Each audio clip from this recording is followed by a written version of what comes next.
live, Dave. Yeah, as soon as I see that little red line next to it.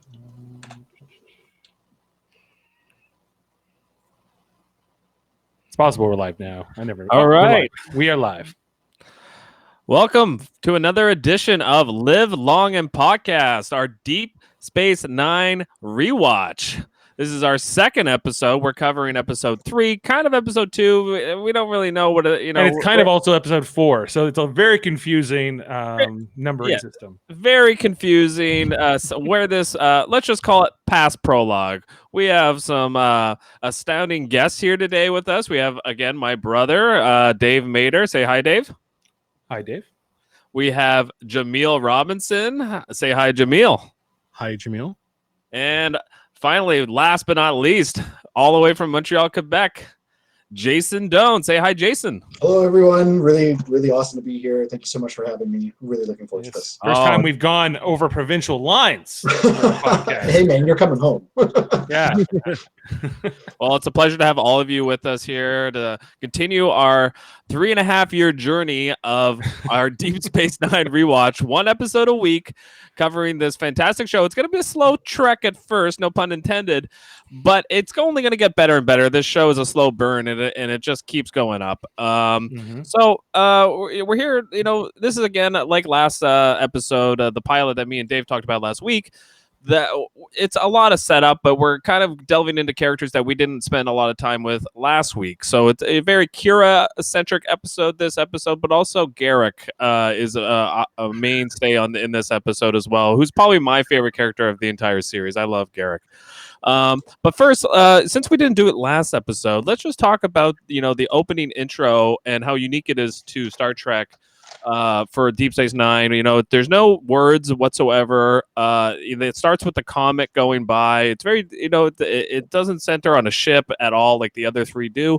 So just thoughts, what you guys like, what you love about the intro, what you love, maybe what you dislike. Just thoughts. We'll start with Jason. What do you think? My relationship with Deep Space Nine, I was not a huge fan of it when it first came out, and I'm kind of doing my full second rewatch sort of now. I'm kind of late into season 4 for the time being. Now that I'm a little bit older, it's no longer like the early 90s, anything like that.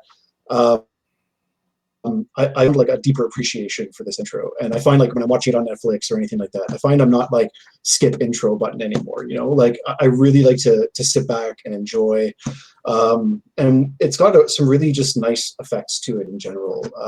It's got just some wicked trumpet playing, which I appreciate because I used to be a trumpet player for a number of years, and back in high school and stuff like that. So. Yeah, I think it's just a really beautiful intro, unlike Next Gen, which is really focused on kind of the Enterprise and stuff like that. Like just that initial kind of slow crawl with the asteroid kind of floating through and having all the ice kind of coming off of it. It's just really, really beautiful to watch. Yeah, absolutely. I don't know if you know this, Jason, but I discovered on YouTube somebody re-rendered the entire intro into 4K and a complete, like, you can go watch it and it's awesome. It's better than what you watch on the TV show, and everything is redesigned and redone. Jaemeel, have you seen that before? I haven't actually. Yeah, you guys should totally check that out later. Definitely. So, Jaemeel, any first thoughts on the episode at all? Just, like I said, I briefly mentioned the intro. I want to talk about the intro. Oh, you want to talk about the intro? Okay, what do you think about come on, give Jameel's chance at the intro. All right, Jaemeel, what do you think? The asteroid going through the space. Yeah, the entire opening is like really, it's such a amazing like companion to the actual show. It's so somber, yet it's uplifting too, as it like starts to kick in nearing the end. I think it's like the perfect intro. It's the best intro that Trek has ever had. Better than Next Gen, better than original series. I'm not a big fan of Voyagers, but it is fantastic. And you get the money shot of the space station. It tells you everything and how the show is completely different than other Star Trek shows, and it's so like even the design of the actual station is different. The runabouts, everything. It gives you a totally different feel. This is not Next Generation. This is a totally different beast altogether. Absolutely. Dave, now you mentioned to me privately that this is probably your least favorite of all the intros. Can you kind of explain your take on why you maybe dislike the intro compared to the other ones? Yeah, like it's long and it's slow and it's all instrumental. So that's kind of the genesis of sort of why I don't like it, because it was the first to deviate from like the Star Trek formula, which is space, the final frontier. These are the voyages of the Starship Enterprise. And they've never come back to that. Deep Space Nine started this trend of like, well, actually, Deep Space Nine and Voyager are very much alike in the way that they're set up and like their intros and everything else. And they have a lot of connective tissue between those two. But they've like all the themes that have come afterwards, I have not liked as much as maybe like the Next Generation. Now, I think this is a great piece of music. I think it's a great like instrumental and it's very uplifting. And yeah, they used to actually build these like models, and they want, if they're going to build these big models, they're going to show them to you. They're going to show you the station and in all its glory with these big pan shots. I get it. To me, the intro gets way better when they add the Defiant later on, because that becomes a stay on the show, and you see that going into the wormhole instead of these like dinky little runabouts. So that's kind of why I don't like it. But I don't think it's bad in terms of like it being music or a TV intro. It's just it doesn't feel as Star Trek as I would like it to. Right. Okay. Just for me, just real quick, I just would say that it's my favorite as well. Like you, Jaemeel. I found myself whistling it today while I was cooking burgers. Like I just love the music itself. But comparing it to the other ones, like it is a different show. It's set in one place where the rest of the shows are set in multiple places at the journey. This is more the journey's coming to them, and I like that we have it shows off the wormhole, it shows off the station, and later on it shows off the Defiant. In this episode, it just shows off the runabout. But any other thoughts, Jaemeel? I want to know if Dave mentioned that this was his least favorite, so that means Enterprise season 1 is ranks higher than this one. Actually, it does. Sadly, I wasn't ready for you to put me on the spot like that, Jaemeel. But yes, I would put the Enterprise theme and sort of opening credits above. Yes, I would. I think Dave gets bored, but this way I think he thinks it goes on too long. This intro as well, right? It does. It does go on for too long because it takes you a while just to get to the station. And then, at the end, you get this great reveal with the wormhole. That's awesome. But with the nice whooshing sound, yeah, as it opens and closes, oh, it's so great. Right? Is it your favorite, Jason, of the 4 shows that are important? I'd say it's probably my second favorite. I think Next Gen is still my favorite one. And not to compare too much to another show, but like to think about like a show like Babylon 5, which debuted pretty much the same time Deep Space Nine did, is also set on a space station. Every season of that show has like a narration. It changed every season of Babylon 5, but they at least would say like the Babylon project was such and such, and this is kind of where you are, and this is what's going on, and this is what you need to know. And Deep Space Nine doesn't do that at all. It doesn't explain anything. It's just like we're in space, and there's a big space station I've never seen before, and so I can understand why a ton of people fell off from Star Trek just watching this. I mean, yes, but I do think that this show was a different journey, like Jaemeel mentioned, that it was a different kind of a burn, but it's worth it. And it is a little bit tough at first because a lot of these characters are not quite our normal characters. I mean, we have a Bajoran first officer, which is very, very strange. Requested by Cisco. What's that? Sorry. Requested by Cisco. Right, requested by Cisco, and it's going to be integral to this show. I mean, the Bajoran narrative is very important, and this episode really kind of sets up who Keira is and why the Bajorans are going to matter in this show. So we can start just kind of going through the episode, quick. Basically, this episode is about a guy named Tana Los, right? Did I say that right? I always kind of get it wrong. I believe that's how you would pronounce it in the original Bajoran. In the original, right? Good enough, right? So basically, he's being pursued by Cardassian warships. He requests an emergency transport right onto the station, just in time before the Cardassian warship blows his ship up. Well, right? but you missed the cold open, Jeff. Yeah, All right, go ahead. Sorry. absolutely. And we had a comment here. Chris Stevens, he's saying this introduced my favorite character ever. I don't think you can just brush by that, Jeff. Oh, you're talking about the Garak introduction. Yes, that comes before the little space station stuff upstairs in Ops. Absolutely. So basically, it starts with Bashir meeting Garak and that meeting of the minds, if you will. Which Garak is also my favorite character. I think he has the best dialogue. He's, basically right off the bat, Bashir is kind of interrogating him like, are you a spy? And he's like, and he's calling him Mr. Garak. All these fun things are happening with Garak. It's just like Garak. It's just Garak, Garak, and it's very sexual between these two. Yes. Yes. Like he's hitting on him hard, and I don't know if Bashir is aloof or unaware of it, but is he though? I think I didn't read it that way. So like that opening cold sequence to me and the segue like into when the alert happens to me it's pure hilarity to me, because we meet Garak and you immediately kind of realize like this guy knows that Bashir's like he's like a little kid. Like he's just so excited all the time. Even when we see him on the first 2 episodes, right? He's talking about frontier medicine and stuff like that. Like he's just really excited. He's a dweeb. Yeah. Totally. He's a total dweeb. And he's like completely incapable of like keeping his emotions in check, right? And like just that whole like, are you a spy whole thing with Garak.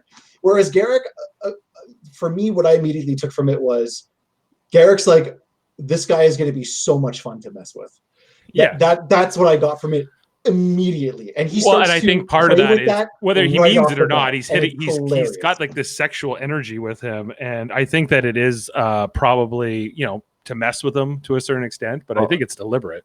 Yeah, and then after their meeting and whatnot, Bashir like exits and heads to Ops deck. Yeah, and like he's just so excited about like this. I met him, the spy, and like and then all of a sudden it's just like, oh look, an alert, and then like exit Bashir. We don't know Garak's a spy. Segue. What does he think he wants? Well, maybe Federation medical secrets. Rest assured, they're safe with me, Commander. Yeah, why is he so interested in me? He asks. It's me. The chemistry is immediate, though, and there is definitely sexual tension, and they're kind of eye-fucking each other. I mean, they really are. I mean, at the end of the scene, Garak goes behind Bashir, who's sitting down, and puts his arms on his shoulders, and kind of just like, I got you. Right. And reading up on this episode, so this episode was the one that aired right after Emissary, right after the pilot. But if you go into Netflix, they've like flipped this. It's like episode 4. Yeah. So they flipped basically episode 3 and 4. And my understanding is that that was redone because of the order they shot them in. So they shot this after the one we'll watch next week, but it technically aired right after. So it is episode 3 of the show. I think this was the episode where they finally changed like Kira's hair and stuff like that, because the actress wanted something a little bit more easier to like to manage, when it comes to costuming and stuff like that. Yeah, like just make her hair. It looks much better in this than it did in the pilot. And then I think Garak, apparently Garak was just, I'm sorry, go ahead. I think after this episode as well, they also clean up like Odo's overall look as well and kind of like finalize. Yeah, his makeup gets a little better. It's a bit better.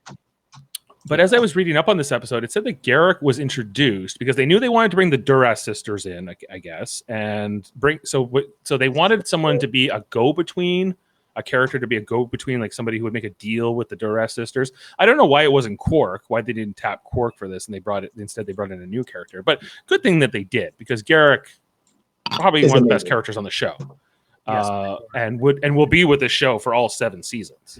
It is amazing how on the ball that character was realized and introduced. From the first episode, you see how like a good grasp of that character, and you see that's the character that continues on throughout the series and grows, right? Whereas other characters, you see different elements where you're like, this is not really how Cisco portrays himself later on, and Kira's a little bit harder and a little bit lighter goes on, and Odo seems a little bit weird, and Rom, Yeah. things change, right? But And- Garrett, like on the ball from the get go. Garak's character doesn't change much. Yeah, I'd say Rom changes dramatically over the course of the show, but not Garak so much. He's pretty much who he was at the beginning. Like he does have an arc, and he does sort of redeem himself from his past life. But yeah, he's kind of always this sneaky, insidious guy, which makes the show interesting. That it's filled with characters like Quark and Garak who aren't quite. Garak reminds me a lot of Lord Varys from Game of Thrones. Yes. Yeah. Right, in terms of his motivations and the fact that he's not really working for anyone in particular. He's working for like the realm, so to speak, right? And we see a lot of that in this episode where he kind of pits people against each other, and gets other people involved so that people don't like finger or point to him as being like the guy that's really orchestrating all this stuff, and I think it's just really well done. Yeah, he's such a well-formed character. He's always his lines, his dialogue are probably the best written of any character. And right from the beginning, it's almost like the actor who played him, Andrew Robinson, I believe was his name, was able to fully form this character right from the beginning. Knew exactly what he wanted to do, and knew exactly how he wanted to do it. And he even mentions, like in the first scene, I think, where he's the only Cardassian still on the station. So he's very important. Only by birth. He's only Cardassian by birth. He's not a member of the Cardassian Empire at all. Like, he never worked for them, like that's what he said. That's just his line. She goes, "You're a Cardassian." He goes, "Only by birth." Only by birth. So yeah, he doesn't want to associate with the Cardassians, even though he can't hide from it. I mean, but it's definitely a big part of who he is. One more comment on Garak here. I heard that Garak was supposed to be a one-off character, but was played so well that the writers just kept bringing him back. I think that's definitely probably true. Wouldn't you? That he wasn't necessarily envisioned as being part of the show beyond this one episode. I mean, how do you envision a Taylor making it from episode 2 to the finale? I mean, how much is a Taylor gonna do? And even that fact that he was a Taylor, apparently that was just kind of like whatever. We have to have him run a shop, so that will be the shop he'll run, and then that becomes a big thing. So, yeah, for sure. Do you know the writer? What other Trek episodes this writer has written? Catherine. So this was Michael Piller who wrote this episode, or was it Kathleen Powers? Kathleen Powers. No, what did she written? She wrote Code of Honor from season 1 of Next Gen. Okay, which is the one with where the Klingons go, "Ah!" There's like screaming into the sky. Yeah. Is that the one? Yeah. That's Code of Honor. And that episode also has Vaughn Armstrong, who plays the Cardassian commander in this episode. He played Captain Chorus in that original. So it all kind of loops back together. It all loops back to it, and there's more connections. We'll get to them, Jeff. Don't worry. But isn't that because like when DS9 came out, there was like a thing where they wanted every episode, at least of the first season, to have been directed by someone who had directed during Next Gen or something like that? Like, I'm pretty sure I read something about that somewhere. That would make sense to me. I don't know if I know the answer to that, but I think just the fact that they were trying to make this feel as connected to the other Star Trek as they could, because they wanted the fans to come over to this one, hence the Duras Sisters, hence things like that. I think they also wanted it they knew what the formula was. They had worked that out for like 4 or 5 years on Next Gen at this point, and they knew kind of what a Star Trek show how it needed to go. So they bring in the right people who know how to do that. Right. I think what this episode does very well, and it's on purpose, is it sets up the Sisko and Kira dynamic, which it needed to. It's very important for the rest of the show to set up the fact that Kira is not a Starfleet officer, but she's also like got this past of kind of being a terrorist. I mean, that's kind of who she was, and now she's like trying to go straight and narrow and be with the Federation. She has to make a choice in this episode what side she's going to pick. Is she going to pick like the the guerrilla warfare style Bajoran, or is she going to try and change the system from within? And it poses a lot of moral questions for her, but it's also very important to understand who she is, and she's very fiery. She's got a lot of these emotions that maybe Cisco doesn't have. And so we get to see that dynamic in full force. So it starts with Tana Los, like I said, gets transported from his ship that's going to get destroyed by the Kardashian ships onto the station. And then so basically Kira goes to bat for this guy when what's the Bajoran basically terrorist organization that he was a part of? I forget what the Khan Ma. The Khan Ma. Okay. Oh, So the Khan Ma, they're like a splinter cell group. Like a splinter cell group that is Kira like a sympathizer to this group, or does she just avow? She's a sympathizer, so she does touch on the fact, because it is asked, right, of her, like, were you a member of the Khanma in the past? And she was like, no, because otherwise I wouldn't be a member of the Bajoran Provisional Government today if I had been, right? So it's very much a splinter cell terrorist group that kind of acts on their own. And then even though there's now a peace treaty between the Cardassians and the Bajorans, they're still committing these terrorist acts. And we sort of see the same thing later on as Deep Space Nine progresses, once we meet the Maquis and stuff like that. So the Khan Ma is very much very similar in fashion. The Circle, which becomes a big part of season 2, the Circle is like this Bajoran for Bajor for Bajorans kind of group, like kind of a nationalist group. I think the Khan Ma was meant to be kind of like the IRA in comparison to like maybe the Sinn Féin in Ireland, an extreme group that's sort of loosely connected to sort of more of a mainstream group that's a little bit more. I don't know if that's fair to say, only because like the Sinn Féin and the IRA used to like notify people before they would bomb locations, right? Because they weren't actually they were more about targets as opposed to like killing people. Mm-hmm. So I don't know if that's like, I guess it's a good analogy, but I don't know if it's totally. Well, I'm trying to think of a real world analogy to them, but it's the best I can come up with. It could be a comparison to the Gulf War and the Iraq, like Iraqis, doing suicide bombs, even though like I know at the time, I'm guessing the war would still be going on at this time. But if it was kind of like the idea that after a peace treaty that a group would still, enact acts of violence, even though it really nothing would come of it. It's just to inflame situation because they feel like they're just.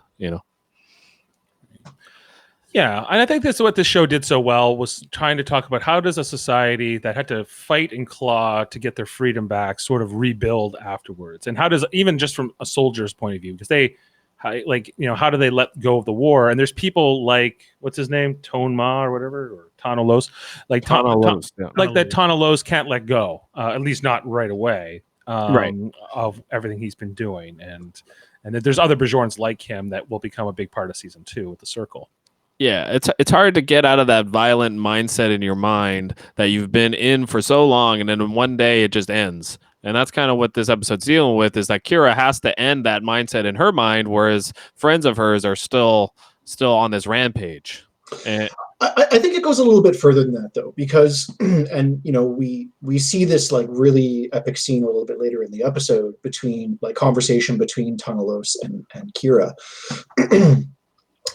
Where we really see we really get to learn a lot about Tana Los's motivations and the motivations of the Khanma, in regards to, like, much to your point, in terms of the fighting has stopped, but they're still going.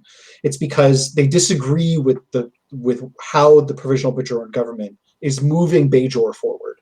Right, and we see this big conversation, which we'll talk about a little bit later, I guess, as we get closer into that part of the episode. But yeah, it's really, really cool to see that kind of dynamic and why they're doing the things that they're doing. Any quick thoughts on this, Jaemeel? Yeah.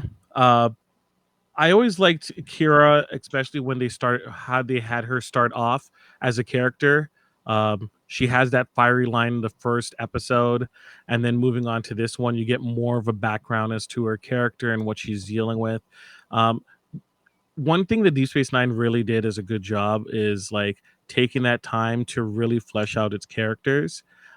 Because at the end of it, you really feel like, okay, I have a good grasp of who Keira is and what she went through. And okay, we're starting off this journey with her.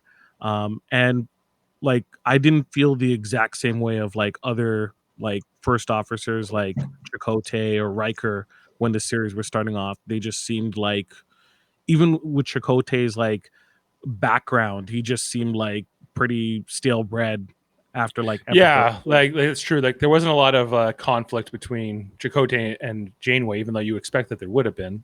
He just fell in line.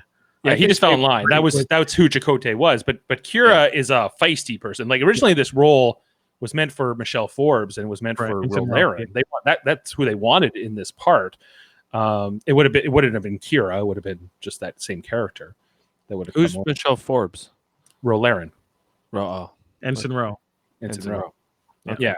And you can see Ensign Rowe, like Michelle Forbes and Nana Visitor, they got some similar energy to them. Yeah. And that's where the hair came from. That's where the hair came from. I think, especially that hairdo in the pilot is very much like that. Yes, and they probably did that because was it like a last second cast change, or was it not last second? But they were trying to get her to come over because she was pretty popular from that show, but she didn't want to do a series at the time. She wanted to do just guest star stuff in movies, and she went on to be in Battlestar Galactica and a bunch of stuff. That was great. Right. Well, yeah, okay, so just moving on, I guess. I mean, we do get a lot of scenes with Keira and Tanalos, and just about, like, are you a Starfleet officer? Are you, you don't wear the uniform, don't confuse me, and a lot of these kind of dialogues going back and forth of, again, like I said, mentioned before about their identity, like her identity specifically. Who is she? And this episode has to deal with that because she's too different of, like you guys are mentioning, of a first officer compared to Riker or Spock, which is the only two first officers that we've seen before this. So it's very important to kind of figure out where we're going to go with her down the road because, we have to know who is she loyal to. And by the end of the episode, hopefully that's answered. I don't know. We'll get there, but we have to kind of squeeze that lemon first. What do you guys think about that? Yeah, absolutely. I mean, it's interesting because right after the intro crawl after the intro, we get the Cardassians signaling DS9 saying that they want Tanalos. Sisko talking to Keira about like, can he be trusted? And she kind of goes out on a limb and says yes. I think he can be trusted. And the episode does a really good job at making you feel for Tanalos and sort of, even though he's being labeled as a terrorist, we get that scene in sickbay and we get to see kind of the scars and visible signs of Cardassian torture, and even O'Brien talking about, I would never want to hand anybody to the Cardassians, right? Because he's seen some stuff, and dealt with the Cardassians before, and really kind of has this hatred for the Cardassians, which we see later on in DS9 as it progresses. So it does an amazing job at kind of making you feel for this guy and that what's kind of going to happen. But then immediately after all of this, Keira makes her first big mistake, in my opinion, which is she's pressuring Sisko to grant political asylum for Tanalos, and Sisko's kind of undecided about it. Yes. And then Keira goes and contacts the Admiral, goes above Sisko's head, contacts the Admiral, right? And immediately I'm like, now I'm really curious to see how Sisko's going to handle this, right? Because Sisko's a really intriguing character. Like he's really he seems very happy-go-lucky, but at the same time he's very serious about things also, right? So when I was rewatching this episode, I got very curious. I was like, oh man, how is Sisko going to deal with this? Because I remembered nothing of this episode. Then very shortly after, we have the Admiral contacting Sisko, right? And basically rapping his knuckles about like, hey, that Bajoran woman you have working for you is the worst. Yeah, she's pretty bad. Get your shit in order, Commander Sisko. We put you there for a reason. You chose to have a Bajoran first officer. Like all this kind of stuff, right? And how that all plays out afterwards is pretty funny. Like I kind of enjoy the interaction between Keira thanking Sisko and whatnot, and then Sisko kind of very non-subtly raking her over the coals about, if you go above my head again, like your ass is grass sort of thing. You know, it's a really, really interesting interaction. I really like how Sisko kind of handled the whole thing. Yeah, Jaemeel? I like Cisco in general, especially in the beginning, because it just seems like he's just free to play with the character. So he's coming in, he's smiling, and then by the end of it, he's like pontificating about something or the other. You saw him how he handled like Picard in the first episode, right? And how he would just start, how he just becomes so big and starts talking loudly. He has like this voice where he's like, "I'm talking Federation." And he sounds like a wrestling announcer sometimes when he's talking to people, Right. and you just see how he interacts with the different individuals on the show, and it's like sometimes he's like trying to be a friend, but then the switch gets flipped and he's just like so tough and he's so like firm and like you see the commanding officer in him. It's a wonderful character. I love the interactions where you see that flip switched and you just see him like just change, just becomes like dead faced and just grills someone, as you said, with what he does with Keira in this. I love it. Dave, do you have any of his of those Cisco sound bites, especially the one where he's yelling at people for? Oh, I got it. I got them all. I got a bunch of them. Wait, But- play a couple. The first. We will never get out of this if we don't pull it together and start to act like professionals. You're Starfleet officers. Now start acting like it. Oh, that's amazing. I want to know what the hell is going on. You have You're helped me. damned right you should have checked. Major, shut that thing off. You have helped me when he tries to get Jennifer up from when she's buried in on the ship. Help me! They covered, you guys covered that in your first You just episode. can't leave her here. Oh! So great.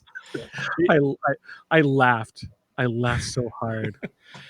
Yeah, I think especially that scene in this episode where they're going down the turbolift to go see Tano Ma, whatever his name is, and Cisco says to her, "I have no room for divided loyalties here." Yeah. And you're like, "Whoa, Cisco, chill out. She's just trying to explain some things to you, man."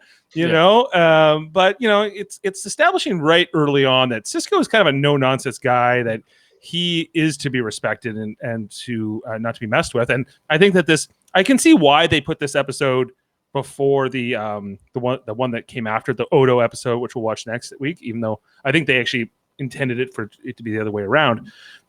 Because I think you needed to establish that Cisco Keira dynamic. I think that's more important than the Odo story that we get after this.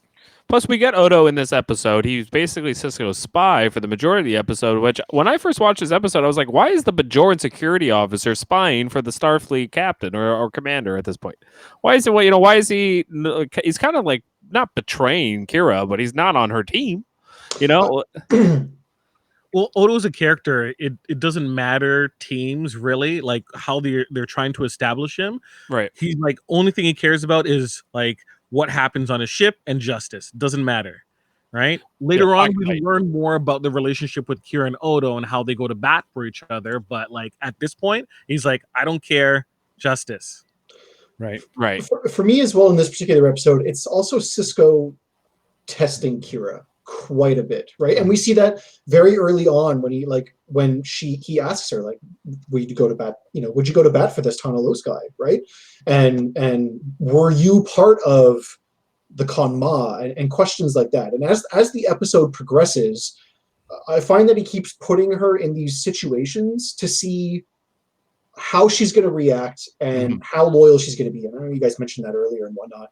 And it plays out like really awesome, man. But yeah, I agree wholeheartedly. Like this episode is really about Keira and how much does Keira believe in new Bajor and new Bajoran life and the new reality of the wormhole and what that means for them becoming a potential power in the Alpha Quadrant. And whether or not she actually believes the things that she's saying. And we see that more in terms of the conversations that she has with Tana Los as the episode progresses and as she starts to discover things, right?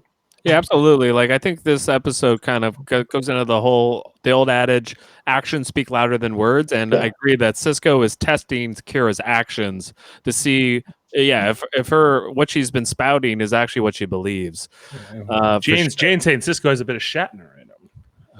Yeah. Well, did you think that Avery Brooks overacts as Cisco sometimes, or Sometimes. Yes.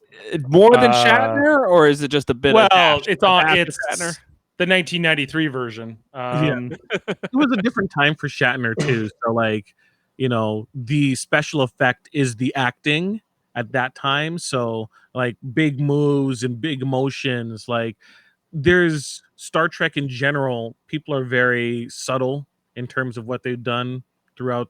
And then you have this huge character that just like he just blows up in a room and it's like he's shouting and it's like, God damn it, you're a Starfleet officer. Like you would rarely see Picard do something like that. He's very reserved, and you see the raw emotion that Cisco has. Like sometimes he just I can't. want to know what the hell is going on. Oh my God.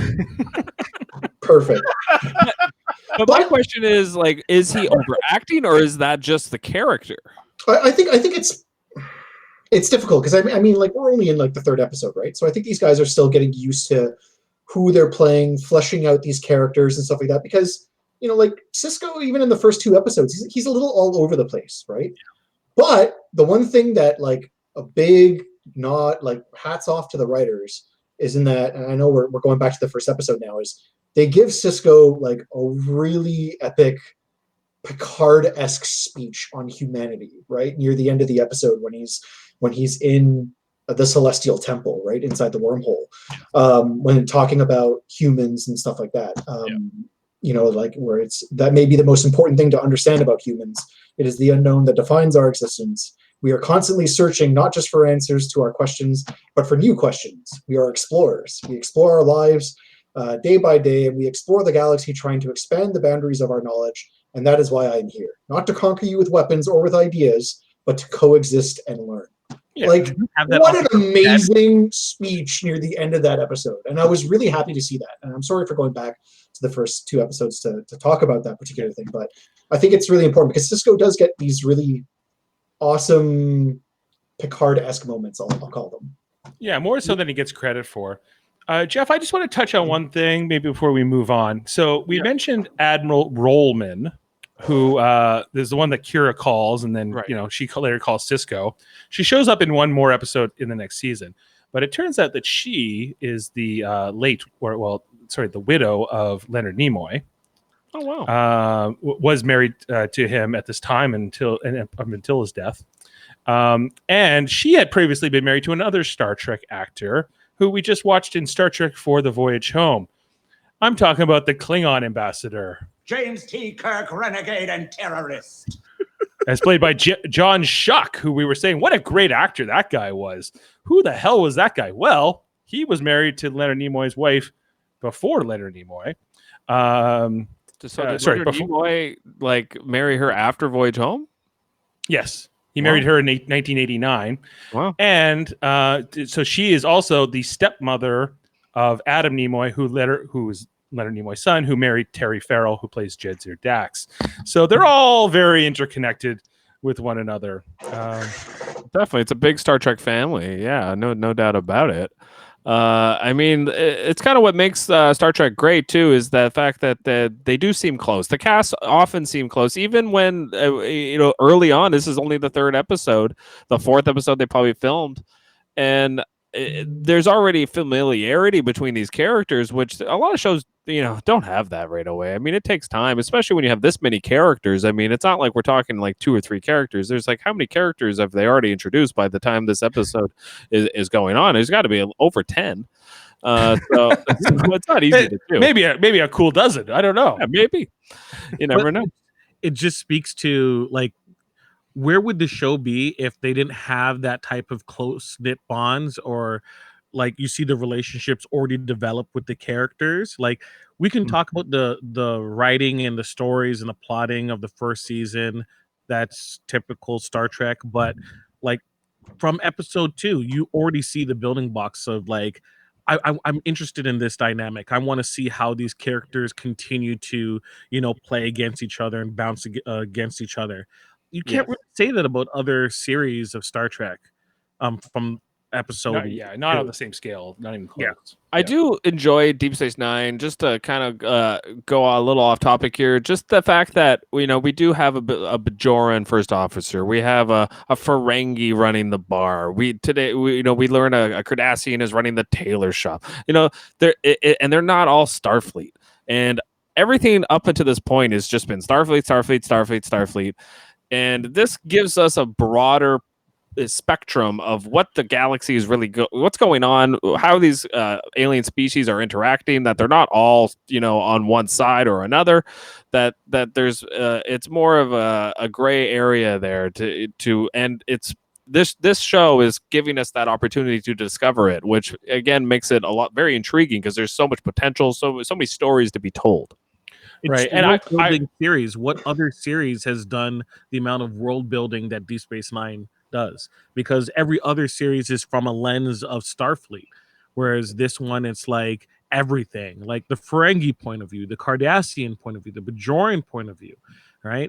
It does such a great job of really making Star Trek more than it originally seemed.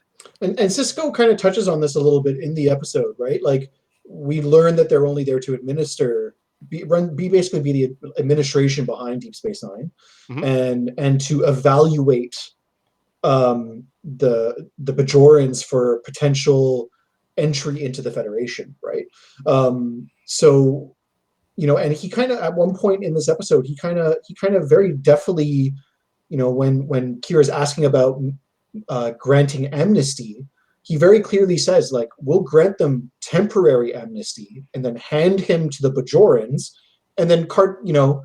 Cardassian, if you're interested in still pursuing this after the fact, you will deal with the Bajorans after this, right? And it's a really nice way to just kind of, like, the Federation is not hyper getting involved here. It's not us that's granting him full-on amnesty or anything like that. It's just we're getting involved, but it kind of reminded me, to bring it kind of to modern day, is when Canada had that Chinese diplomat prisoner or whatever, and the Chinese wanted her back, and the Americans were asking us to hold it. And we're like, whoa, she's still here. But it reminded me very much of that same situation where Canada was kind of like the country going like, okay, we're just going to follow like the international laws here. We're not going to get involved. I mean, your problems with America, it's not with us, but China didn't seem to care about that. Kind of like the Cardassians in this episode are like, screw you, Federation, give us the prisoner, So very similar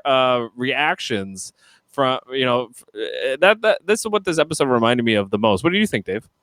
Well, you know what? I wish I could go back and tell like the 10-year-old, 10-year-old version of me that I was going to like this show as much as I ended up liking it. Like Jason and we went to the same elementary school, so we were together when this show debuted. We were huge Star Trek guys already. And when this show came along, we were kind of like, oh, I don't know about this. I don't know if I like this. And we kind of, to the point where I didn't really watch it much until maybe like when Worf came into the show in the fourth season, and then I was back in. But 100%. And Jaemeel, you're about a year older than Jason and I, so you probably were, you're roughly had the same maybe experience, but I don't know if you were a big fan right off the bat. I was really into this series, so much so. It was so, like, I had the books. I was reading the books at the time. And it wasn't like the first initial like entry for me to actually care about the show was like, oh, look, there's a captain that's just like, or commanding officer that's like me. But I didn't really like Cisco when it first started. I hated that haircut. Like, you like when he shaved his head later on? Oh yes, it was a vast improvement. But like I had like, there were fan favorites like Miles O'Brien, so I'm like, oh, Miles is cool, Odo is awesome.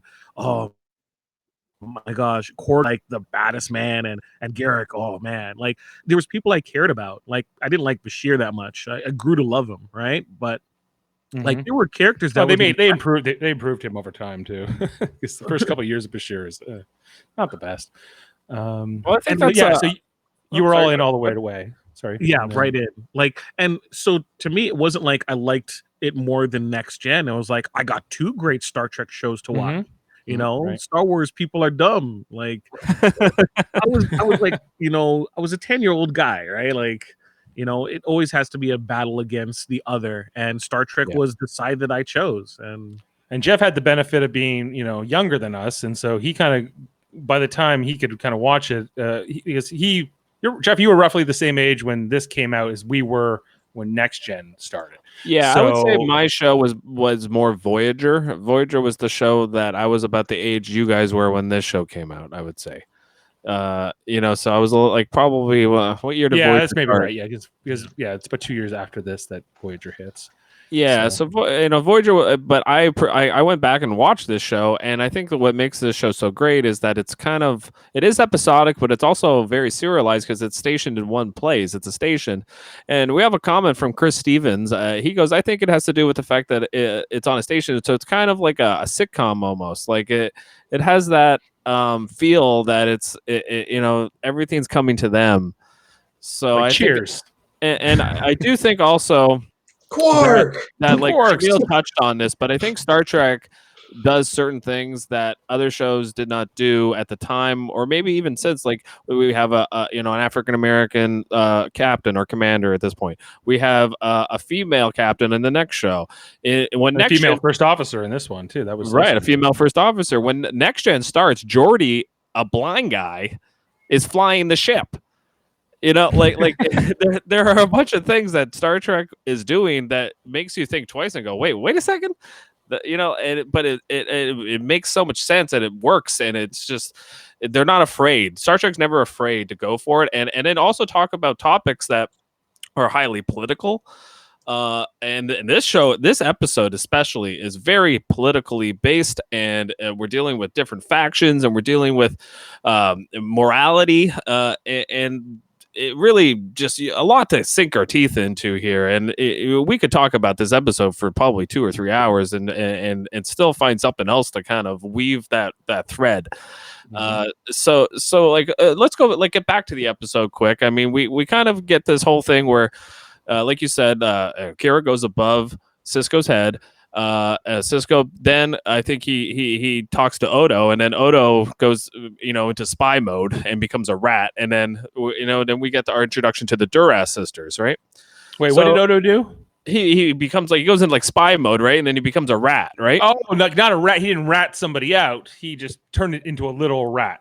Yeah, he physically became a rat Right. Just clarify. because he's a changeling, which is also a very interesting part of his character. Yeah, I guess that would have been the first time we would have seen. Like, we saw him kind of transform in the pilot, but not into an actual animal. So. Yeah, in the pilot we just see him as a goo. Sometimes he can you can throw a thing through him. Yeah, the mace. Into the changeling goo or whatever it's called. But in this, he actually transforms. He changes into a rat, and then which he becomes a key part of finding out what's going on between the Duras sisters and Tanalos. I don't know. But right before the Duras sisters showing up, we get this moment between Kira and Tanalos, right, where they're talking about his role and her role and the provisional government, and the fact that she's working with the provisional government to get him amnesty and anybody else from the Conma who wish to leave behind and sort of rejoin normal Bajoran society, right? And she leaves the room, and we get this really ham-fisted Scooby-Doo Ruh-Roh Shaggy moment where like Tanalos gives this sly grin. Right, because you know right from the beginning he's not to be trusted, right? Just the way he's playing him. Totally playing Kira, totally Yeah. playing the Federation to get away from the Cardassians so that he can Yes. continue doing Konma things and stuff like that. And then we get this amazing reveal of Odo being called down to the promenade, and we get to see the lovely Duras sisters, Lursa and B'Etor. I love the pause. Right. like just say Dave is right. Just the way he's Tanalos is being played he's pulling on Kira's heartstrings. Like, you're not Federation, you're Bajoran. Don't betray us. He's kind of saying all these things where like just from the audience's perspective, okay, this guy's up to something. Then the Duras sisters show up, which we know them from TNG. Even if you don't know them from TNG, you're kind of going, okay, these are. Klingons are always kind of been the bad guys, but these ones are right away they're not good. When they got that bus line, you're gonna notice them. This is like their third appearance that we see them in Star Trek, right? So I say third because the first appearance was in a double-parter episode. Okay, like they had been in at least probably 2 episodes in Next Gen before. There was a double episode where they were trying to interfere with the Klingon High Council. Mm-hmm. Then they were accused of trying to assassinate Alexander and Worf when they went to go visit, I think it's the Klingon homeworld or some other place that they went to. This is their third, and this takes place about 2 years before Generations. Right. Where they will before they meet their end. They meet their demise, right? As well as the Enterprise team. If they had taken Alexander out, that would have spared us a few bad episodes. I knew it was coming. Oh, poor Alexander. Good thing Jody and Kevin aren't here. They would tell you that he's the worst episode of every Next Gen episode. What's the worst episode? They're like every episode with Alexander. Any episode with Alexander. It doesn't even matter which one. The time travel episode with Alexander was probably the worst. When he reveals that he's really Alexander. I like that. That's a Duras Sister episode too. Boo, time travel. Yeah, I know. It's definitely one of the. It's their second time that's in there. That assassination. That's their second appearance, and then but I thought it was smart to bring them back for the movie in Generations. They're good in that. Yes, for sure. Very good in Generations. And this is like they only did this like maybe 2 or 3 times in all the Star Trek movies. Where like Wrath of Khan, you think they would have learned their lesson? Let's bring back a character from the TV and have them be like have another go at this crew. And then I guess they did it with the Duras sisters next, right? On Generations. Yep. And you can argue that the Borg is kind of like a villain returning in First Contact. Yep. So and then they made Insurrection, which with a completely new alien, and it didn't work, So do you think they were just trying to make it as accessible as possible to people who had never seen the show before? By making a new villain instead of like I guess so, but I think the evidence proves that that's not necessary. I think, like, obviously Ricardo Montalban, when people went to go see Star Trek 2, if they hadn't seen the original episode of Space Seed, I think they were able to enjoy the movie. Like, that movie's a classic. Yeah, really. Producers don't understand that. They're like, I've never seen Star Trek. This is a moneymaker. People know the characters, but we don't need to reference a specific episode. Let's just get this, new alien bad guy with the thing and then lose the laser. Yeah, he's got some weird tube in his nose, and that's the guy they're fighting now. I don't know, but but producers, maybe they don't think right in that way. I don't think they know how to handle a franchise like Star Trek, where bringing in some new villain who's played by some Academy Award nominated actor isn't the formula you need. You need somebody that the audience is going to be able to sink their teeth into. I think that can be a new character, but I think it's easier when you already have that history established for the fan base. I think it's also like one of the things that Star Trek does in terms of episodic, and that differs from Deep Space Nine, is that even though in Next Generation we get a lot of recurring people coming back, Q, stuff like that, various Romulans, Klingons, Moriarty. House of Moog, shenanigans, whatever it is, for the most part, really everything is episodic, right? It's meet new threat, deal with threat, move to next episode. Mm-hmm. Whereas I find with Deep Space Nine, it's because of the fact that it's just on this one space station, much to what Jaemeel was saying in terms of the world building of DS9, right? We're with these characters all the time. We're seeing a lot of the same people on a very regular basis, and it's part of a much larger, drawn out story, which is what I'm starting to really appreciate about Deep Space Nine compared to some of the other Star Treks. All right, just building off that point, do you guys think that there's really any chemistry built here in this first episode between Keira and Odo? Like, this is a very important relationship that will be going forward, and this is kind of the pilot for Keira and Odo in some ways. Do you think like they that's built anywhere here in this episode? 100%, because as we get later into the episode, there's this scene where Keira goes to talk to Odo. right? And kind of lay the cards out on the table about how she's feeling about things. Yep. I don't know if we're quite there yet. So, yeah. Yeah, we can kind of back up a little bit. I mean, there is Dave, like, what? Just help us out a little bit. Like, where are we right now in the episode? So we've just had the introduction of the Duras Sisters at this point, right? They've gone to meet Garak. I believe, they go to see Garak next. Yeah, and then we immediately get Garak going to meet up in Quark's on the promenade with Bashir again, right? For the shenanigans all over again, right? And the feeding of this information and being so not subtle about it, right? And like basically having to hit Bashir over the head with the like, come to the store at this time, you moron. And it's just great. Yeah, Bashir is really funny in this episode. I find he's not this funny later on. Yeah. They really tried to make him a comic relief character, at least in these first couple episodes. He's very much in the pilot like this as well. And I wonder, like, why they kind of got off of that. You know, like, why did they get off that Bashir comedic timing? Because I think it works. I think, I don't know, maybe part of it was just, again, nervous energy from just kind of starting off and fleshing out the character a bit.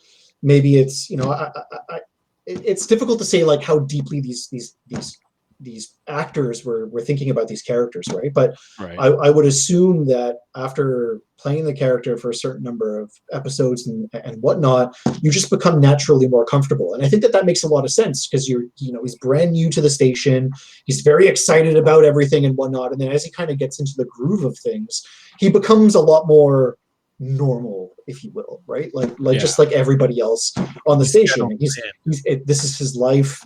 This is the day-to-day, and maybe a lot of that excitement hasn't necessarily been has kind of rubbed off now, and yeah, at least that's the way I'd like to think that's what's going on. Yeah, that makes sense. That's a good analysis for sure.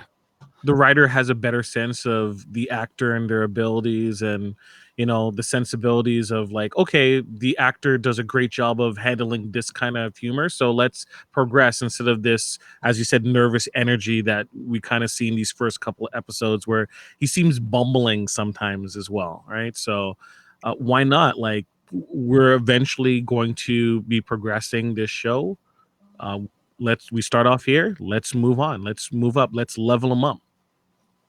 Yeah, that's a good way to put it. Yeah, I never really thought about it that way, but yeah, that's a good way to put it. He becomes a little bit more serious, but he also has some fun episodes where he's like a James Bond type character. I mean, there's a lot for Bashir later on in this series for sure.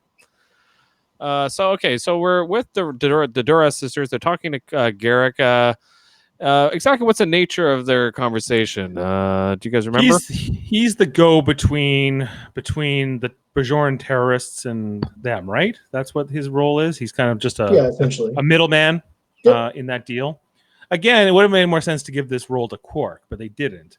Instead, we get Garak, which is a good thing. I'm glad we got Garak, but it's not so much a middleman. It's the Duras sisters want to betray Tunnelos, right? They want to get everything, and it's basically what they're working with is they approach Garak and basically say, we understand that you still have inroads in with the Cardassians, and there's some money to be made here, and we'll do the deal, we'll set up the deal, and then the Cardassians can have Tunnelos because we'll have our money. And then the Cardassians can have them, and you guys do what you want with them after that. Right, this is part of their double cross. They're ultimately going to double cross. That's right. Okay. Do you think that the reason why they did not use Quark was they wanted Quark to be like this thief and this con man, but not necessarily involved in something so insidious? Probably, yeah. That makes more sense now that you say it. Like, once they kind of figured out what they wanted to do, maybe they realized they didn't want to give that to one of their full-time cast members. Yeah, and they have no problem giving Garak insidious things throughout the whole show. Right. So. And Quark has a lot of shady dealings himself, but not maybe, violent in nature at least. Quark ends up doing a lot of middleman type stuff and the sort of transportation of like contraband and and things like that as the seasons progress. But I really like how they use Garak for these more insidious type and nefarious type plots. Yeah, and it works out absolutely well that Oh, you yeah. have two characters that spring from this that they could have easily put into one, and it would have been a detriment to the character. I think. Yeah, that's true. That's a good point, because we're better off to have both of them. And if it had been one character, we would have said, well, this guy's not believable because he just every shady dealing he's involved in. So they split it up between these two. I get it. And the Okay. Odo Quark relationship would be totally different if he was dealing with such insidious things. Like Quark is a thief and a liar and a cheat, but he wouldn't automatically suspect that Odo's involved in that type of dealings. Like they've always had that type of relationship. That banter. Quark's typically non-violent crime. Yeah. So. Yeah, he's more about greed, money. And then one time he tried to sell weapons. We saw not everyone liked that too much. So yeah, I don't think Quark's even in this episode, is he? I don't think so. If he is, he's briefly shown. There is a part here where Garak is talking to Bashir about the two Bajoran terrorists, and Bashir goes, he's about to say, "I'm a doctor, not," and then Garak cuts him off. So he was going to do the Bones line, and he cuts him off, which I think that's a really fun moment. Yeah. So like, where else are we going to go from here? I mean, we have there's also the Kira scene right before that where Kira comes in. She's all happy. She talks to Tana Los about, oh, yeah, I'm going to give you amnesty. Tana Los says, oh, you'd make a good politician. And yeah, like Tana Los is consistently accusing her of being like a sellout, right? Like he's hardcore. He's true. He's the true patriot, and she's just a collaborator, like an appeaser. Right, and he's using that emotion from Kira, because Kira is a very emotional character, and he's seeing that, like, oh, she's happy because she got this from me. Well, I'm going to use that against her. I'm going to use that. He always has like a jabbing line throughout this whole episode. Oh yeah, for sure. And he's gaslighting her like crazy. Oh yeah, oh yeah. Like and she's taking it too. She's like, oh, me, a politician? No, never. Like she's kind of like, maybe there's some truth to that. She's always questioning herself. I'm always a little bit confused about Kira's credentials to even be the first officer of the station. Like, did she, like, as far as I understand, she's been in the Resistance since she was 13 and has no formal education. So sometimes I wonder if she's, Her formal education is the battlefield, Dave. Yeah, that's true. The battlefield, but I don't know if that teaches you how to deal with personnel reports and administrative duties and things like that. But I think we also see that, right? That she's not super keen to be doing this either, right? Like she's part of the provisional government and stuff like that. So, I mean, immediately after the scene in Garak's clothing garment store, we get Kira going back to meet with Tana Los to say, "Hey, I got you the amnesty, as well as the two other people that you mentioned that would be willing to kind of join," right? And then we get the big reveal, right? Tana Los goes to Kira and says that he's still with the Kanma, still planning on doing all this other stuff and whatnot, and really kind of implants this seed of like, I'm really hoping that you will choose Bajoran interests over the Federation's interests. And then Kira's like really lost, and then that's she's just really lost and doesn't know what to do. No, she has an impossible decision to make in her mind. But then I think, like, does she go to Cisco right after this, or is it, I forget exactly what occurs. Do you have anything in your notes there, Dave? She does go to, all of a sudden they're on a runabout together and trying to figure out. No, that's after. She does seem to go to Cisco, and I forget exactly what they talk about, but I do think it has to do with the fact that, like, Cisco knows because Odo was spying on the Duras sisters, and at a certain point, she kind of like defends Bajor at first, but then she kind of gives that up pretty quickly, from what I recall. I don't exactly remember. Yeah, well, so what happens is that they're going to get in with the Konma, and they're going to be able to help turn them around and repatriate them into the system. This is what Tana Los has been feeding to Kira partly, and this is where he turns it on her in the runabout, right? So ultimately, well, he's ready to kill thousands of other Bajorans, right? Unless she does what he says, which is take the runabout back to Deep Space Nine. Man, we really needed to do a better job with this rewatch. Yeah, sorry, I watched it yesterday, and I was a little busy after work, so I didn't. I wasn't. What happened? Well, immediately after the whole Scene was Garmin nice. thing and whatnot. So I actually messed up. So Kira talks to Tanalos and gets the reveal before Bashir gets to be in the garment store with the Duras sisters, and then immediately after that we've got back in. So Odo gives his report and all this stuff, and back in ops, Cisco meets with Kira and starts to probe her feelings about the Kanma and these Right. people and stuff like that, right? And then this is where this is strike 2 for me for Kira. So strike 1 was going above his head to the Admiral. And Yes. strike 2 is she lies. She knows that Tanalos is still with the Kanma.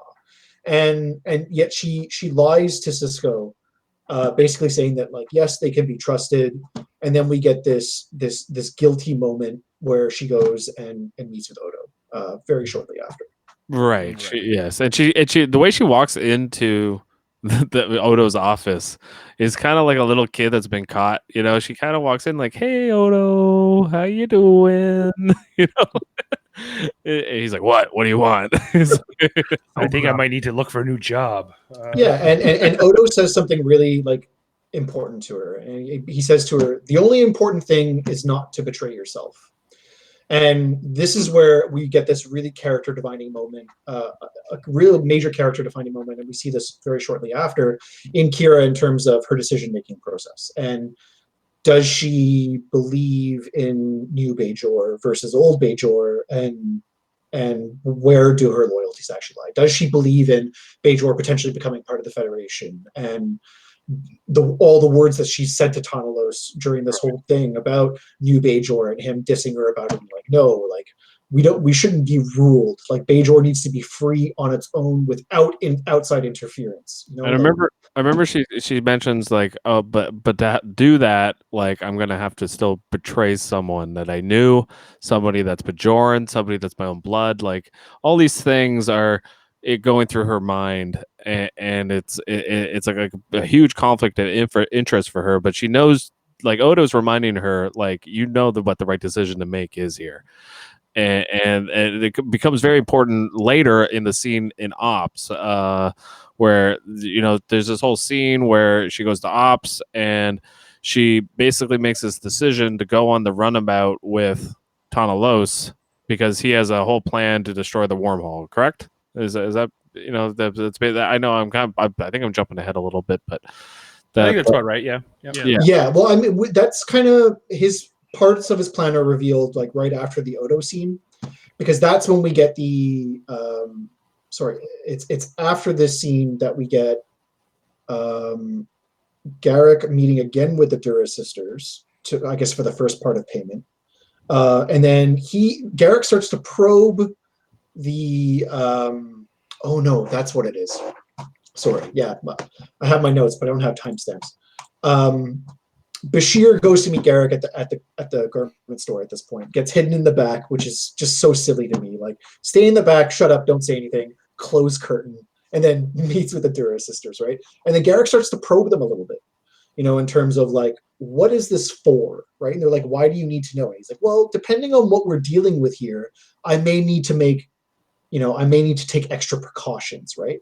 And then this is where the Duras sisters reveal that they are giving him a cylinder of bellitrium. Afterwards, Bashir asks, like, what is this bellitrium? And he basically goes on to say, a rare crystalline material that combined with an antimatter converter could become a powerful energy source. It's fun to note that bellitrium, this is the only episode in all of Star Trek where bellitrium is mentioned. So it's just like it's in the Deep Space Nine novels, which I haven't read, but perhaps Jaemeel probably has. Jaemeel here can confirm that. It was many years ago. But this is the only time we hear about bellitrium. But it is fairly important. I did some side research. It's used to mine a lot for special resources. They have a mine that they use after the attack on Wolf 359 to rebuild a lot of the Federation fleet. So it seems like a really important material but we never hear about it again after this. Yeah. I don't know. They invented trilitrium after this, and it was old news. Yeah, it's all it is. They went from buy to try. And then we get Garak revealing to Bashir that Tanalos actually already has an antimatter converter. So he's got one piece of the puzzle. Now he's getting the Bellitrium from the Duras Sisters. He's got two pieces of the puzzle, and then we find out, what he wants to do. And what he wants to do is destroy the wormhole, because he wants Bajor to be free of the Federation or Cardassia fighting over Bajor. He basically wants Bajor to not be important. Yeah. And this is where we get the home run from Keira afterwards, right? So this is strike one, strike two, and then this is the big redemption moment, right? Keira goes to Cisco and says, I need to be on that runabout. I need to be with him. That's right. So that he believes that I'm with him. If it has to be me, it can't be anybody else, and I'll stop him. It's also a big moment for Cisco, because Cisco has already had 2 burns against him by Keira, and he has to trust this Bajoran woman who used to be basically a resistance fighter who's sympathetic toward this terrorist cause, and he has to trust putting this woman on this runabout that is set to destroy the wormhole. Just imagine if, it's quite the leap of faith, really. Like going to his commanding officer and say, "Hey, I told you to look after this Bajoran woman, and what did you do?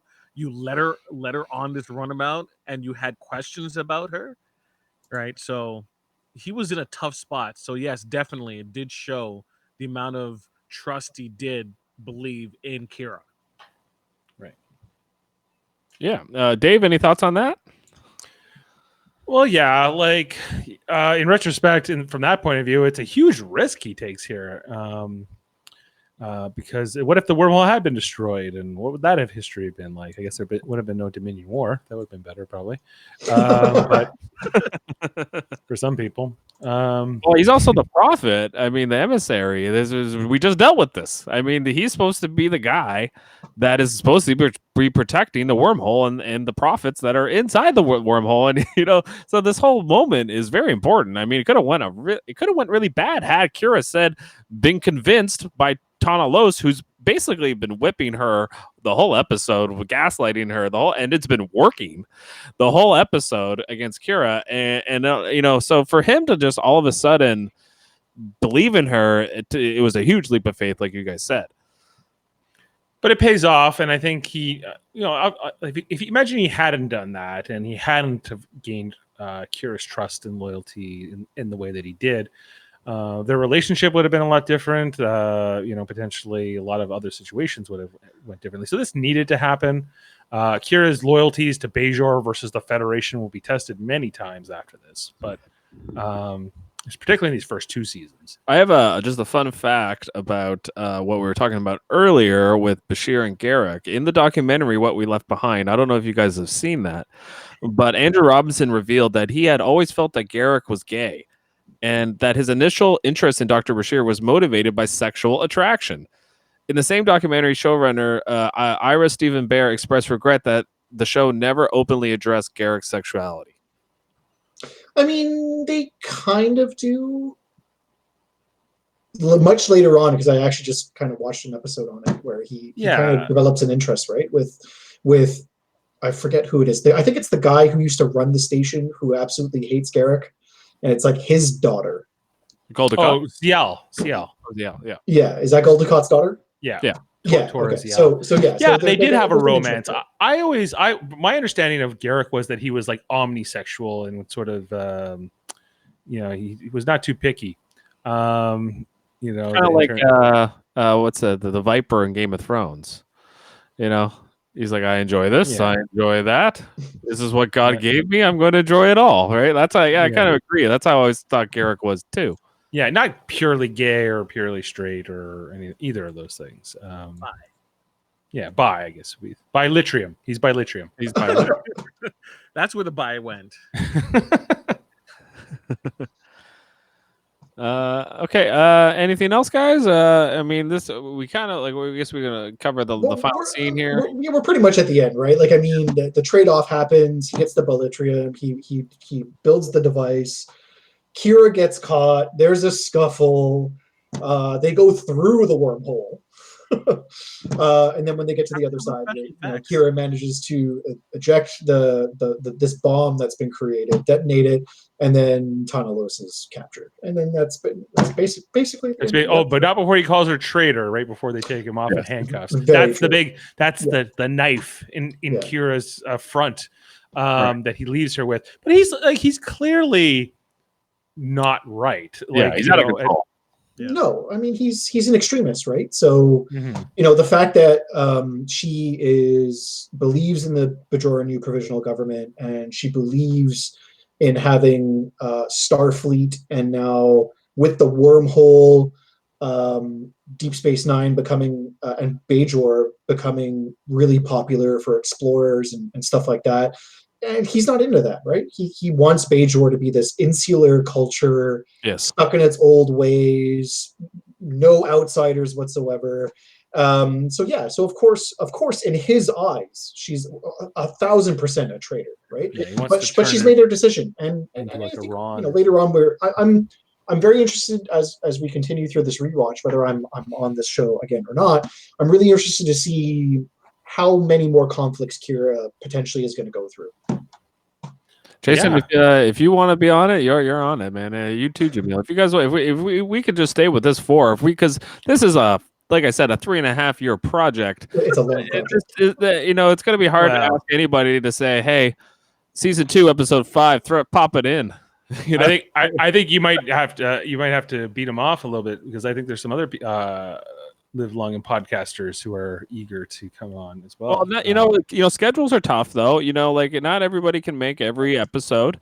Nope. But if we're all in this together, I think like that'll make us a community of a rewatch of this show, because this show is that good. I mean, every episode has something new to tell, and some great characters, and we can really talk at least an hour and a half about each one.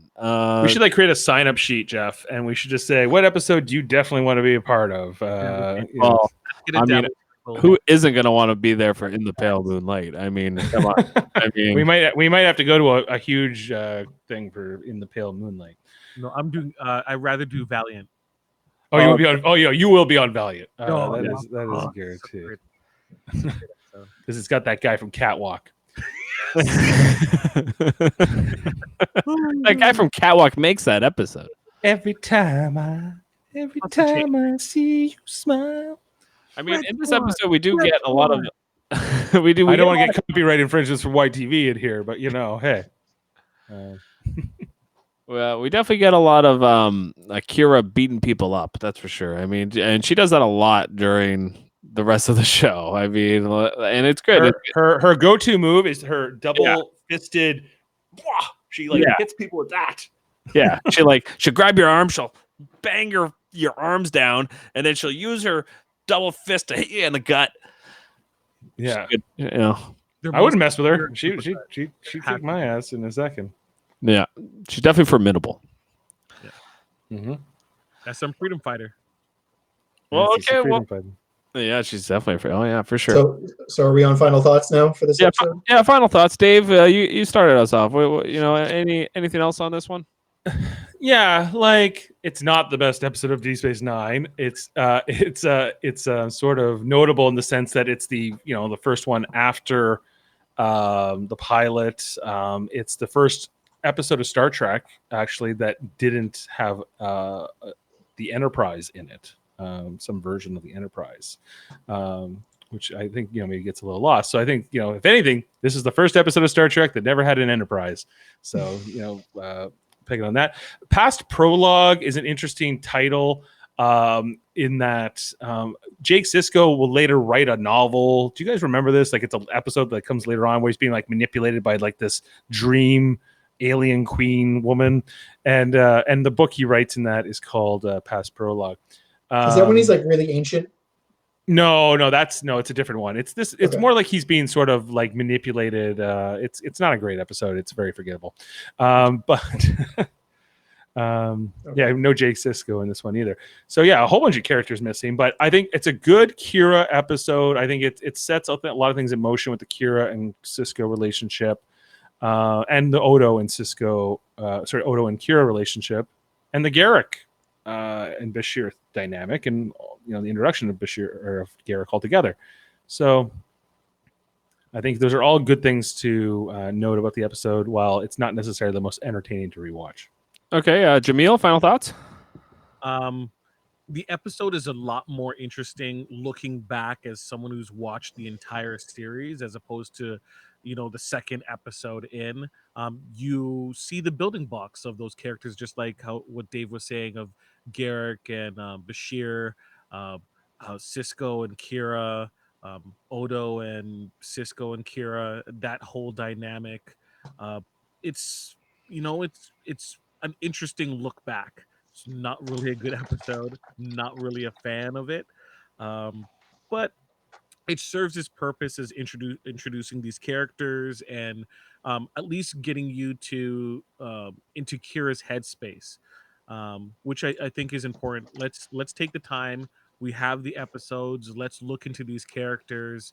Let's not just make a situation of the week. Let's delve deep as much as we can.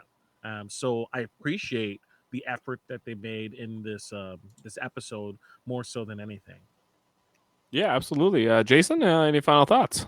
Yeah, so for a third episode of what's supposed to, I guess, be this next flagship, part of the Star Trek franchise, this episode actually checks a lot of boxes for me, right? We get introduction of new characters that are really complex and interesting. We've got an overall plot that's is fairly well. The implementation of it left a little bit to be desired. We get some really impressive character development from Keira. We get to learn a lot about her in terms of her motivations, who she is, what she represents, and it makes it really exciting to see how that's all going to play out. Because like we talked about earlier, this isn't really so much a show about the Federation, right? It's about this particular area of the Alpha Quadrant and all that's involved in that.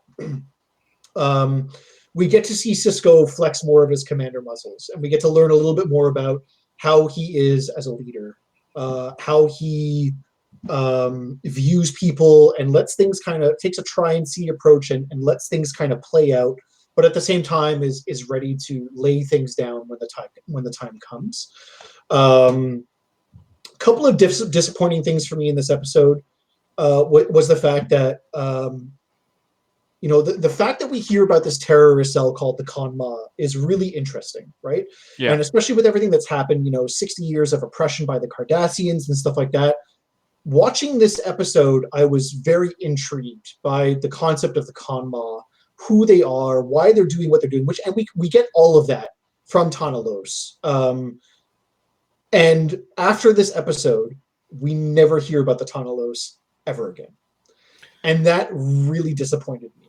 I would have loved to have seen a couple more episodes of fleshing out who these guys are. I don't know if that's because they already had the Maquis in their head for later on down the road or whatever it is, but I think it would have made a lot of sense to have a couple of more episodes of the Kanma doing Kanma things. Yeah. A little bit of sabotage here, blowing some stuff up here, maybe even not necessarily doing attacks on the Cardassians, but straight on attacks on the Bajorans, because they don't believe in this government and what they represent and stuff like that. So that was really disappointing to me that I wasn't so much disappointed that we didn't see Tanalos anymore, although I think it would have been interesting if we had an episode that he had escaped the Bajoran prisons and rejoined up with his Kanma brethren and done some stuff. But we never hear or see from them again, and that's really disappointing. Yeah, I think we will get a couple references down the road, but we don't see. No, the Tanalos is only in the books again afterwards. I went and checked. I did some research on them, and from what I saw, they were only mentioned in the books after. Yeah, I think that's right. Well, we're going to watch this whole first season. If he's going to come up again, it will probably be this season. So Yeah, it would have been cool to see like the Con Ma have like a real bite, like if they blown up something or just something real like terrorist like would have been cool in a later season. I wish they had used that. Guys, don't worry, it's coming. Season 2. It's just got a different name. It's They Right. rebranded. yeah, they rebrand the Konma to the Circle, and it's very much the same thing. Oh, really? Is that all it is? Kinda, yeah. And they bring in that guy that Going for it. who is he? He's an actor who's been a villain in a ton of stuff. He was like, remember the Independence Day, the movie Independence Day? He's from that, like the villain guy, like the dweeb dude. Anyway, we'll get to it. Don't worry, Maybe it's it's coming. because Con Ma sounds like con man. I don't know. Maybe he didn't I test just all don't think that. anybody could remember it. Nobody remembers the con. I didn't remember the Con Ma before Yeah. this, so I had to write it down because no way I was going to remember it. Okay, well, that'll do it for this episode of Deep Space Nine. Past Jeff, what about Prologue. you? Thanks for joining us, Jason and Jaemeel. It was a pleasure getting your thoughts on this episode. And just remember, the needs of the many outweigh the needs of the few or the one. Live long and podcast. Live long and Take care, podcast, everyone. everybody. Thanks so much. Thanks, and we'll see you next Tuesday. Take care and good night.